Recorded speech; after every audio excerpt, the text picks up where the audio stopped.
ACC Network, Packer and Durham. Kelly Gramlich rocking and rolling, debuting.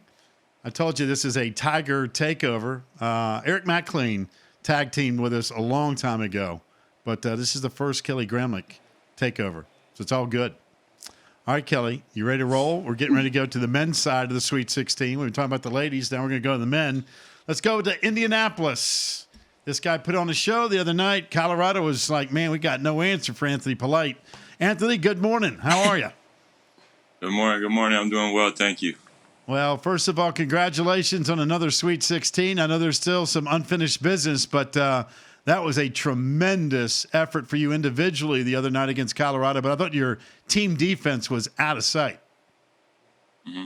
Yeah, I mean, that's what we've been harping on, playing defense. And, I mean, that's what we believe is going to win us a championship, and especially game by game. And that's what we got to keep focusing on. Anthony, your game against Colorado, you went off a little bit, hit some threes, you were feeling good. What were you seeing from that Colorado defense that enabled you to have the game you had? I was just focusing on defense, possession by possession. I was able to read some of their plays. I've been watching a lot of film. I mean, we all been watching film. I'm extremely excited to be where we are, and I was able to make some plays, and a lot of teammates find me in open spots, and I was able to knock down shots.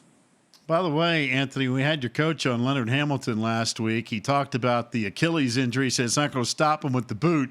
But he said they had an exorcism to get rid of all those turnovers. I know he's been preaching to you about holding on to the basketball. So how's that working out? Because I'm going to tell you, the first 5 minutes of that game against Colorado, I'm sitting on the couch going, oh, my God, there's 5 more turnovers. I thought Coach said he got the exorcism out there. So you guys got that straightened out?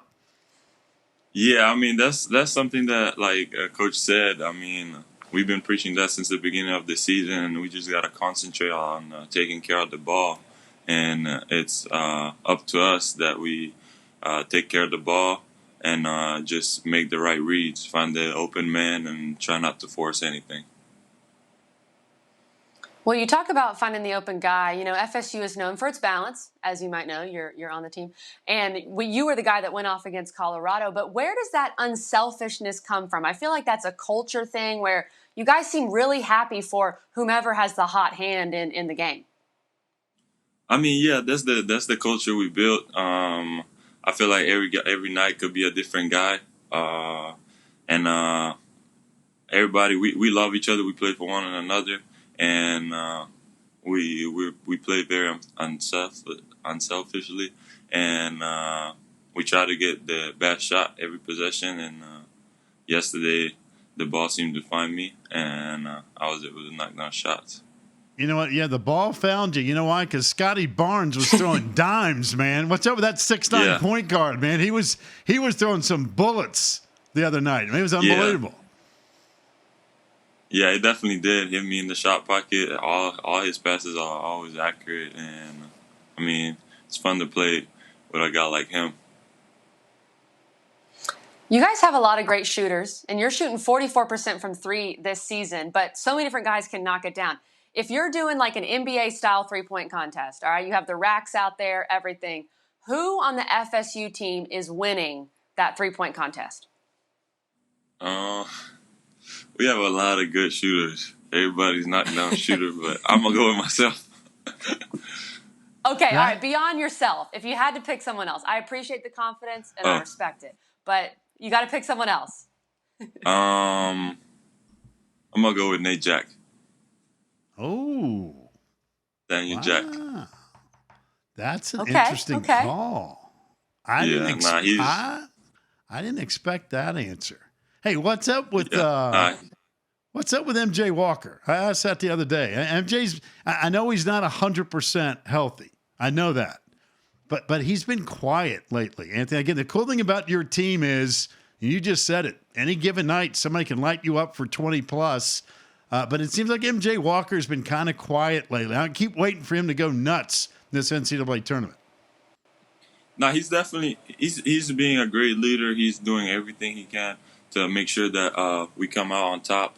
and I'm sure he's giving all he got, and I'm sure a lot more is coming. It's bound to happen. I'm sure he's going to have a great game Yeah, against he's a good Michigan. player. It's just a matter of time. Well, speaking of Michigan, I know that you've had a lot of time to watch film and get ready for Michigan. What have you seen from them on tape, and what are a few keys for your team in that game?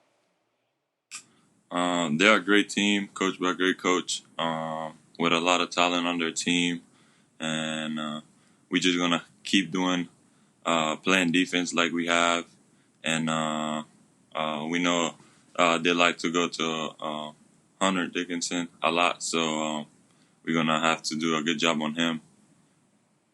Anthony, this is a crazy question, but do you remember watching the Michigan coach, Juwan Howard, play in the NBA? Yeah, definitely. I'm actually when I moved to the States, I moved down south in Florida, so I'm very close with his son and Sean D. Brown. So I was gonna say, is that kind of weird to know that, hey, you know what, we're gonna go take on this team? And I remember watching this dude play in the NBA. I mean, is that kind of a crazy thought? Yeah, it definitely is crazy. It's gonna be fun competing against my friends too. So, I mean, gonna have to let it all out again, and it's gonna be fun. Good experience. Anthony, I know your dad played at FSU, and then you were actually born overseas because he was playing overseas. So you mentioned you came back to the States. I think you moved back in your teenage years. What was it like growing up overseas? And then I also saw you played soccer. I feel like that has to be the European influence as well. Yeah, I grew up. All my friends that were playing soccer. I started with a basketball in my hands, but all my friends were playing soccer, and I enjoyed it. So early in my career, I played 4 years of soccer, and at one point, I just said that basketball was my thing. So I switched back to basketball, and it's been that since then. So what's it been like getting away from basketball? I mean, you guys have gone through this grind. You've had 2 stoppages this year with the COVID situation. Now you've got to exactly where you want to be, the Sweet 16, with an opportunity to take down a number 1 seed in Michigan. So what's it been like during the week? Forget basketball. What's the regular day been like for you? I mean, it's been sacrifices. I mean, I remember last year when they told us that the ACC tournament was canceled and then the NCAA tournament was canceled. Everybody was very frustrated because everybody wanted to play, obviously. So, and we knew what we wanted to accomplish, and we wasn't able to do it. So, I mean, it's been a lot of sacrifices because of COVID, not being able to do what we've been able to do in pretty much everyday normal life. And so, yeah, just hanging out around the team, trying to stay away from public places, and just enjoying the time with the team and just trying to stay safe. So there's got to be an appreciation that you're playing again, right? I mean, you're embracing the fact that it's not what we don't have, it's what we do have. And we have an opportunity to go this weekend, if we keep it safe and do all the right things, a chance to play, right? Chip on the shoulder, let's go. Yes, exactly. Extremely happy that we're in this position, able to play. I salute you guys because I just can't imagine being a student athlete during this time. The sacrifices that you guys have made, it's no doubt about it. And you're getting that chance to showcase your talents on the highest level. We've talked a lot on this show today, Anthony, actually about Florida State being a new blood. And I know you guys have really bought into that, and you have it. Coach Ham has it on his mask and everything like that. What does FSU being a new blood mean to you? It is the culture. It's something that I mean we've been building over the years. Players that have been here before me started that, and I mean me being here and being able to keep on the culture growing, and I feel like us being able to win a championship that could keep the culture growing and make a good footstep for the players that are gonna come here after me and after us, and I mean, it's just playing for Coach Ham and doing all that, all the sacrifices, all the hard work. I mean, you could see it with him. He's walking with a boot on with a torn Achilles, and it seems like nothing has happened. So, I mean, it's just a mindset, and yeah, I'd say it's a mindset and the coach. Before we let you go, we ask this to every student athlete. Since you've been in Florida State, what's been the hardest class? The hardest class, I'd say, is probably the class that I'm in right now, definitely. Which is cost accounting.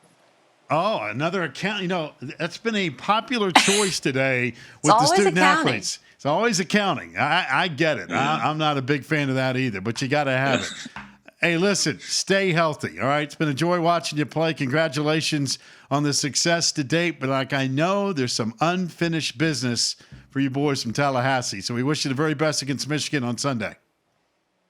Thank you very much. Appreciate it.